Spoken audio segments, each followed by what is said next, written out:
The smoke arrived before the fire did. It rolled across the water in slow, deliberate curls, as though the sea itself had learned to breathe differently that night, shallow, hot, tasting of pitch and sulphur. The sentinels posted along the ramparts of San Juan de Ulua had been awake since the second watch, not from discipline, but from unease. There was something wrong about the horizon. The stars were too still. The wind had died hours ago, leaving the Bay of Veracruz in a glass-flat silence that made every creak of the fortress walls sound like a confession. Sergeant Rodrigo Palomino de Avila, a man who had survived a decade of colonial garrison duty without once drawing his sword in honest battle, stood at the northeast parapet and stared into the blackness beyond the harbour mouth. He could not say what bothered him. He could only say that the sea smelled wrong, not the usual brine and rot of a working port, but something older, something burning from far away, as though the ocean had swallowed a city whole and was slowly digesting it. He was not wrong about the fire. He was only wrong about the direction. It was not coming from the sea, it was already inside. If this story grips you, subscribe now and tell us, what country or city are you watching from tonight? Veracruz, in the year 1704, was not a city accustomed to humility. It was the throat of New Spain, the great funnel through which all the silver of the interior poured into the waiting hulls of the fleet, the flota, before crossing the Atlantic toward Cadiz and the counting-houses of Seville. Every merchant of consequence kept a house there, or at least a trusted agent. Every smuggler of ambition knew its back alleys, its unlit wharves, its particular customs officials who could be persuaded with a bottle of good Canary wine and a purse that asked no questions. The city breathed wealth and rot in equal measure. The heat was brutal from March through October, a wet, suffocating heat that turned fine silk into rags within a season and made iron rust as though the very air were trying to reclaim it. The poor lived in structures of plaster and prayer, one hurricane away from nothing. The rich lived behind thick walls, behind courtyard fountains, behind the comfortable fiction that San Juan de Ulua's cannons would always be enough. They had been enough before. In 1683, the corsair Lawrence de Graaf, Lorenzillo, as the terrified citizens had named him, had sacked the city with brutal efficiency, dragging men and women into the plaza, holding the whole of Veracruz hostage for ransom while the fortress watched from its island across the bay, too far to intervene, close enough to witness the humiliation. That wound had never quite healed. The merchant class had rebuilt their wealth. The colonial administration had rebuilt its pride, and the church had rebuilt 2 chapels to give thanks for survival. But every man who had been there in 1683 still flinched at unexpected sounds in the night, still slept lightly, still kept a loaded pistol closer than his rosary. In the year 1704, it was the year of our Lord, 11 years into the reign of the young Philip V, and Spain was fighting for its own survival in the War of the Spanish Succession, that grinding continental catastrophe that had turned every ocean into a theatre of legitimate murder. French privateers sailed under letters of marque that gave their violence the texture of law. English captains did the same, with equal conviction and opposite loyalty. The Caribbean was a chessboard where no piece stayed in its square for long, and the ports of New Spain were the most coveted squares of all. Veracruz was particularly coveted. Whoever held its harbour for even a single night could walk away with enough silver to fund a small war, or a very comfortable retirement on some island that asked no difficult questions about the past. There were men who had been planning exactly that for the better part of 2 years. Their leader was a man known along the Gulf Coast as El Holandés Nuevo, the New Dutchman, a name partly ironic and partly earned. He was not Dutch. He had been born in the English colony of Jamaica to a Welsh father and a woman from Curaçao, whose name no document had ever troubled to record. His given name was Thomas Meredith Vane, though he had not used it in 15 years. He was 34 years old in 1704, though he looked older in the way that men who have spent their adult lives at sea always look older.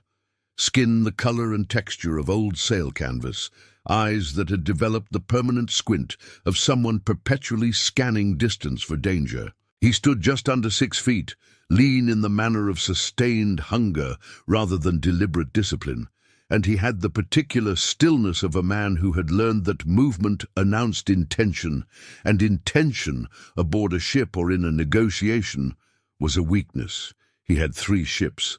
The largest was a brigantine of 40 guns, taken from a Dutch merchant 4 years earlier in a piece of business that neither party had enjoyed and that the Dutch East India Company had never stopped trying to avenge. He had renamed her La Ceniza, the Ash, partly for the grey-green colour of her repainted hull, and partly those who knew him suspected as a statement of philosophical intent. He was a man who built things from what remained after burning. The second vessel was a fast sloop, the Hamaka, crewed by 28 men of 8 different nationalities, captained by a Frenchman named Gilles Tartarin, who had once been a seminary student in Lyon, before some catastrophic failure of vocation had redirected him toward the sea. The third was a shallow draught pinnace, nameless by policy. She was meant to be disposable, crewed by 12 men chosen specifically for their willingness to go first into places where death was most statistically probable. The plan had been assembled over months, fed by intelligence from 3 separate sources. A disgruntled customs clerk in Veracruz, who had been defrauded of his fee by a merchant he'd chosen to resent with extraordinary commitment. A pilot who had worked the bay approaches for 8 years and knew every sandbar and every shift of the channel with the intimacy of long acquaintance, and a woman named Catalina Rincon, who kept a house near the Parroquia, and who knew, without anyone having told her explicitly, the precise schedule of the silver wagons coming down from Jalapa on the Royal Road, because the men who drove those wagons were human and thirsty, and she kept good wine. The attack was not supposed to involve fire. Vane had been explicit about this. Fire was unpredictable. Fire did not distinguish between a merchant warehouse full of silver bars and a neighborhood of wooden houses full of people who had done nothing worse than be born in the wrong city at the wrong time. He was not, he would have said with some conviction, a man who burned things gratuitously. He had a code, not one that would have been recognized as such by any court of law, but a code nonetheless. Ship's articles, signed in the presence of witnesses, fair shares, from captain down to the youngest powder monkey. No torture beyond what information strictly required, a category he interpreted broadly, but not infinitely. No burning of civilian structures. He had said this clearly. He had said it to Tartarin. He had said it to the 12 men on the pinnace. He had said it to his own quartermaster, a massive Flemish man named Adrian Hoekstra, who served as the collective conscience of La Ceniza with the authority of a man who could break a jaw with either hand and had done so in the service of shipboard democracy on at least 4 documented occasions. What Vane had not accounted for was Ignacio Ferrer. Ferrer was 22 years old and had been aboard La Ceniza for 14 months.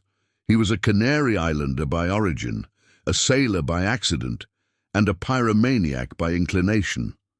The last quality being one that had not fully declared itself during the relative normalcy of his earlier voyages, but which emerged under conditions of stress and excitement with the suddenness of a spring tide. He had been assigned to the first landing party. His job was to secure the customs warehouse on the southern wharf, hold the main doors, and prevent the alarm from being raised for as long as possible, while the main force moved up through the city toward the Treasury building 2 streets inland from the plaza.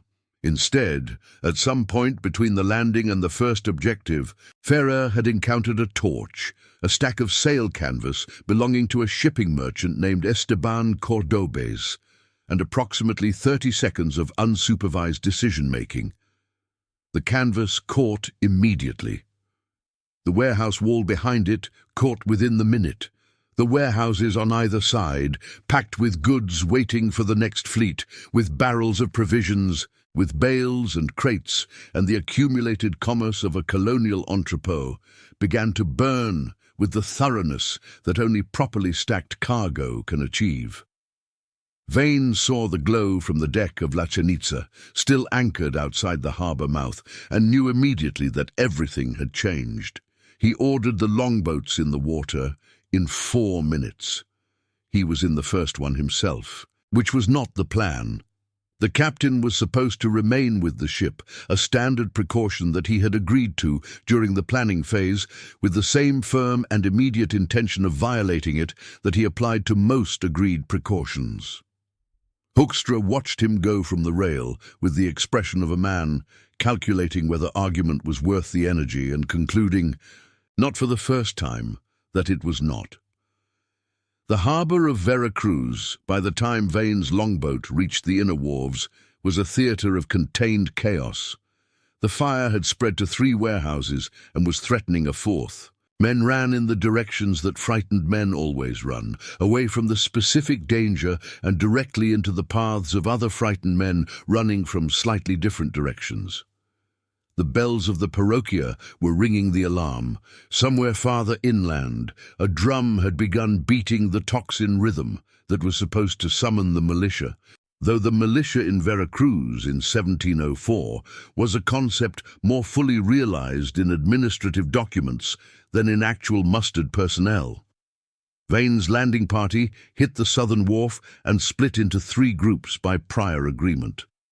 The first group, 12 men under a Cuban-born sailor named Pedro Basco, who fought with 2 cutlasses and the unsettling composure of someone who had made a private theological peace with violence, moved toward the Treasury building. The second group held the wharf itself, cutting boats and controlling the waterfront. The third group, Vane's own 8 men, moved toward the customs house, where, according to Catalina Rincon's intelligence, a supplementary chest of registered silver had been sitting for 3 days, awaiting a bureaucratic certification that had not yet arrived from the Viceroy's office in Mexico City. The customs house was locked. This was expected. It was also guarded by 2 soldiers, which was also expected. What was not expected was that both soldiers were awake, alert, and positioned with a competence that suggested either exceptional dedication to duty or recent receipt of a warning. They opened fire before Vane's group had crossed half the distance of the open ground between the wharf alley and the customs house door. One of Vane's men, a quiet Portuguese named Afonso, who had said perhaps 40 words in 14 months of sailing and had been a reliable hand in every circumstance, took a musket ball through the shoulder and went down with the dignified restraint of a man who considers public expression of pain to be in poor taste. Vane returned fire with a flintlock pistol, missed, drew his second pistol, did not miss with that one, and reached the customs house door in the general confusion that followed. The second guard retreated inside and barricaded the door, which bought him approximately 90 seconds of safety before Vane's men brought up a ship's timber from the wharf and ended the architectural argument. Inside the customs house, in the strongbox bolted to the floor of the inner office and secured by a lock of considerable ambition, if modest achievement, they found the silver. 34 bars, each stamped with the royal assay marks of the mint at Mexico City, each bar weighing approximately 60 pounds. Together at current rates of exchange, representing a sum that would have made a minor Spanish nobleman comfortable for the rest of his natural life, without exercising any further effort whatsoever. They could not carry all of it. This was the calculation that Vane had run in his head 100 times before this night, and was now running again under the considerably less favourable conditions of an active fire, a ringing alarm, a wakening city, and wounded man. He had brought a sledge and chains. They took 12 bars. 12 bars was what 8 men could move at speed over difficult ground back to the longboats. 12 bars was the mathematics of survival over greed, and Vane, whatever his other qualities, understood that mathematics with a clarity that had kept him alive when less calculating men had died. Pedro Basco's group had reached the Treasury building and found it, to no one's eventual surprise, substantially better defended than the Customs House. The Treasury of Veracruz was not the casual afterthought that colonial administration sometimes made of its secondary installations. It had thick walls, barred windows, a garrison of 8 soldiers who were paid specifically to be there at night, and a commander, Lieutenant Bernabe Fuentes del Toro, a man from Badajoz who had been in New Spain for 7 years and had developed during those years a profound, almost meditative hostility toward the idea of being robbed, who had heard the alarm bells and responded to them with the speed and fury of a man who had been waiting for exactly this moment. Basco's group engaged. The engagement was brief and loud, and neither side emerged from it with everything it had brought. 2 of Basco's men took wounds. 1 of the Treasury soldiers was killed. The Treasury doors did not open. Basco made the evaluation that any rational man would make under the circumstances. The doors were not going to open. The city was now fully awake. The fire was spreading in a direction that would shortly compromise the most direct retreat to the wharves, and ordered his group to withdraw. He sent a runner to find Vane. By the time the runner found him, Vane was already moving. He had the 12 silver bars loaded onto a cart, appropriated from outside a chandler's shop, being pushed at considerable speed by 3 of his men, while Afonso the Portuguese was being half-carried by a 4th. The fire behind them had reached the 4th warehouse and was beginning to make territorial claims on a 5th. The smoke was now a physical presence, thick and rolling, reducing visibility to 30 feet in places and providing, incidentally, a degree of cover that would have been worth paying for. The retreat to the wharves took 11 minutes. It felt longer. 3 times they encountered groups of city residents, not soldiers, ordinary people carrying their household goods away from the fire, confused and frightened, and not at all prepared for the additional confusion of armed men pushing a cart of silver bars through the same street. Nobody stopped them. This was partly because Vane's men were visibly armed and visibly purposeful, and ordinary people in the path of visibly armed and purposeful men tend to relocate their priorities. It was partly because the fire was a more immediate and comprehensible terror than the pirates, and the fire was winning the competition for attention. And it was partly, Vane would think later, in the moments of reflection that long ocean passages afforded, because the moral weight of what was happening was too large for any individual encounter to process in real time. The city would process it later. The city would process it for years. At the wharf, Basco's group was already loading into the 2nd longboat. Vane did a count. He counted his own 8 men, 7.5, allowing for Afonso's reduced operational capacity. He counted Basco's 12. He counted the 2 men from the 2nd group who had stayed on the wharf. He counted the 4 men from the pinnace who had come in with the original landing to hold the waterfront. He was missing 3 men. He did not know where Ignacio Ferrer was. He did not know where Ferrer's 2 companions from the first landing party had gone after the fire started.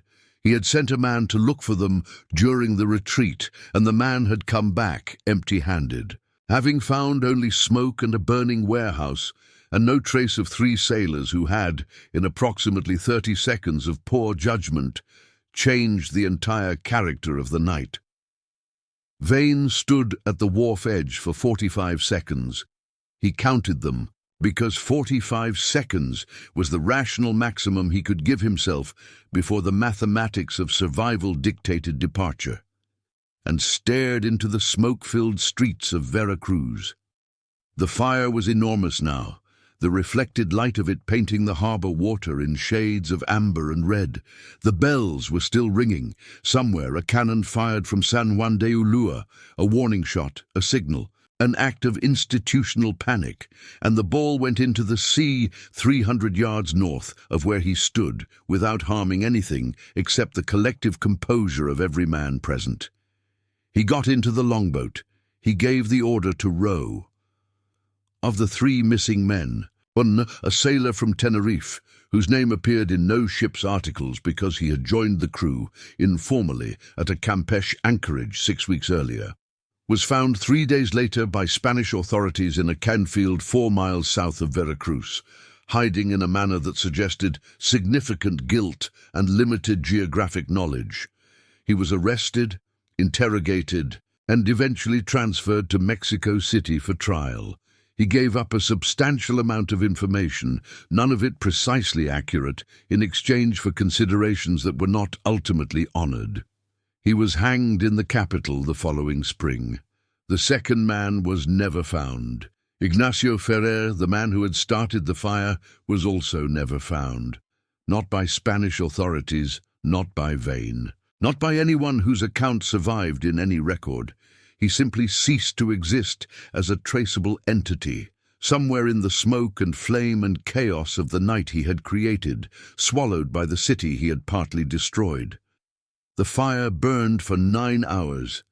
When it was finally extinguished by exhausted bucket chains, by the morning tide flooding the lower wharves, by the simple eventual arithmetic of having run out of fuel, it had consumed 6 warehouses, 4 private merchant houses, a rope-maker's workshop, a sailmaker's loft, and a section of the main commercial street that would not be fully rebuilt for 3 years. The monetary loss to the merchants of Veracruz was, by the official count submitted to the Viceroy's office, several times greater than the silver that had been taken from the customs house. The fire, not the theft, was the catastrophe. The fire was what people remembered. Sergeant Rodrigo Palomino de Avila, who had been standing on the ramparts of San Juan de Ulua when it started, and who had watched the entire arc of the night from his fixed position across the bay, wrote a report that reached the Viceroy 4 days later. He described the ships he had seen, a brigantine, a sloop, a smaller vessel, their approximate positions, their course of retreat. He described the fire with the careful precision of a man who knows that precision in a disaster report functions as a kind of personal alibi. He did not mention that he had felt something wrong about the horizon hours before it began. He did not mention that he had stood there and done nothing. This was not dishonesty exactly. It was the particular honesty of bureaucratic self-preservation, which omits the things that cannot be explained in administrative language. In the weeks that followed, colonial authorities in Veracruz and throughout New Spain's coastal administration circulated descriptions of the brigantine La Ceniza and her captain. The name Thomas Meredith Vane appeared in several documents, though usually as Tomás Vane or El Holandés Nuevo, the more familiar alias. There were reports of his subsequent movements, a sighting near the coast of Yucatan, a rumor of a careening stop at an unnamed Honduran bay, a story told by a fisherman near Tuxpan who claimed to have traded fresh water for coin with a crew that matched the description. None of these reports led to anything conclusive. The Caribbean absorbed him, the way the Caribbean absorbed everyone who knew how to use its islands and its winds and its institutional indifference to the question of where a ship had come from and what it had been doing. Catalina Rincon was questioned. She answered everything with the composure of a woman who had been answering difficult questions from colonial authorities for most of her adult life, and had long since learned that the best responses were the ones that contained enough truth to seem credible and enough vagueness to preserve operational deniability. She was released. She continued to keep her house near the parroquia. She continued to keep good wine. The customs clerk who had provided the original intelligence, a man named Sebastian Mora, who had been defrauded by the merchant Cordobés in a matter of unpaid fees and had chosen to address this grievance in the most catastrophically disproportionate manner available to him. was identified within 6 weeks by an investigator from the Viceroy's office who had a gift for tracing information backward through its social networks. Mora was arrested in his own office, surrounded by the documents he had spent a decade maintaining with meticulous care, and seemed genuinely surprised that his contribution to the events of that night had been traceable. He had not thought of himself as a traitor. He had thought of himself as a man settling a debt by unconventional means. The distinction did not survive contact with colonial jurisprudence. He was tried the following autumn and condemned. His execution was public in the Plaza of Veracruz on a clear morning in October when the worst of the heat had finally broken and the trade winds were coming in off the sea with something almost resembling freshness. A small crowd attended, larger than usual for such occasions, because the burning of the harbour was still a living wound in the city's memory, and Mora represented a personification of the betrayal, a face for an event that had otherwise remained shapeless and anonymous. People needed faces for the things that had hurt them.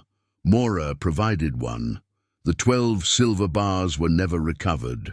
They crossed the Caribbean in the hold of La Ceniza, were divided according to the articles at some anchorage that no record names, and dispersed into the great anonymous circulation of unregistered wealth that moved through the ports of the Antilles and the Gulf Coast like a shadow economy.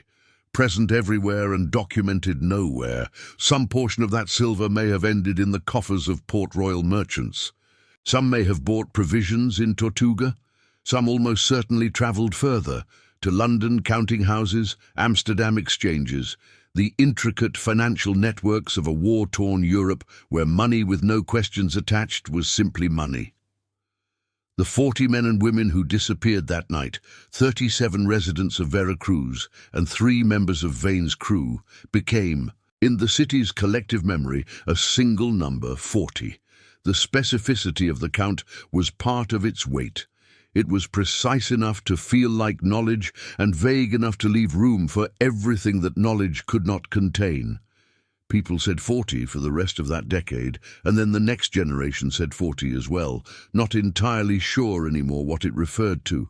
The fire, the raid, the missing, the dead, some combination that time had fused into a single event without seams. The harbour was rebuilt. It had been rebuilt before, and it would be rebuilt again, because Veracruz was the kind of city that could not afford not to rebuild. The new warehouses went up faster than the old ones had, because urgency and commercial anxiety are reliable accelerants of construction. The new walls were thicker. The new locks were more ambitious. The garrison on San Juan de Ulua was, for a time, meaningfully reinforced, though the reinforcement gradually relaxed over subsequent years in the manner of all security responses that have been prompted by a specific event and must sustain themselves through the long, uneventful periods that follow. Thomas Meredith Vane, El Holandés Nuevo, appears in colonial records for the last time in a report from the governor of Cuba dated the spring of 1707, which describes a brigantine matching the description of La Ceniza passing eastward through the Yucatan Channel. After that, nothing.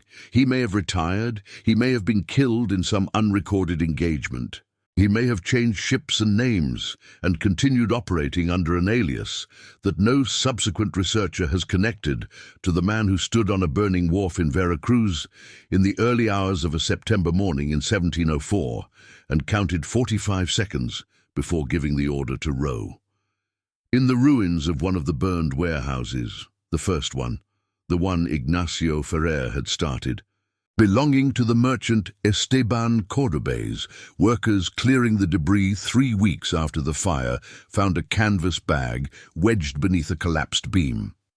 Inside the bag were navigation instruments, a compass, a parallel ruler, a set of dividers, and a chart of the Gulf of Mexico, hand-drawn on vellum in a style that suggested not Spanish colonial cartography, but something older, Northern European in its conventions. The chart was burned at its edges and water-stained, but largely intact. Along the western coast of the Gulf, near the latitude of Veracruz, someone had marked a cross in red ink and written beside it, in a hand that the workers and later the authorities could not identify as belonging to any known person, a single word, in no language that anyone in the city could confidently read. The chart was filed with the other evidence in the case. It remained in the archive of the Viceroy's office in Mexico City for decades, misfiled under a category heading that had nothing to do with piracy or the events of that night, surrounded by routine administrative documents that gave it no context and asked no questions about where it had come from or what the word meant. The sea outside the harbor was unchanged. The Bay of Veracruz lay flat and silver in the mornings, rocking gently under the weight of whatever stories it had decided to keep.